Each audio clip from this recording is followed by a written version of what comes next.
İnsan həm istəyir Allaha can atsın, həm də istəyir onun yerini tutmaq. Onun yerini tutmağa çalışma, bədbəxt eləyərsən Firon kimi özünü. Amma ona can atmağa tələs. Firon özü bilirsin neynirdi? Qıtlıq olanda cəmaatı yığırdı. Əvvəllər belə idi, istisqa namazı var idi. Çıxırdılar səhralığa, yağış namazı. Qılırdılar, deyirlər Allah tarlalarımız qurudur, yağış göndər.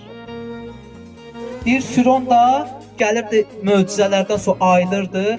Götürdü cəmaatı, gedirdi səhralığa. Deyirdi, burada gözlüyün gələm. Deyir, o qədər uzaqlaşırdı ki, cəmaatdan. Cəmaat neynəsin? Görməsin. Gəlirdi, çıxardırdı, tacını atırdı yerə, xalatını da atırdı yerə. Deyirdi, Allah, bilirəm varsan. Amma mən bu cəmaatın yanında pərt eləməm. Yağış yağdır. Deyir, yağırdı. İndi sual burada olunur ki, Firon yaxşı adam idi, Allah onun sözünü eşitdi, yağdırdı. Yox, Allah deyir, bəzən Firon da olsaz, gəlin qəbul edəcək. Mən o Allah.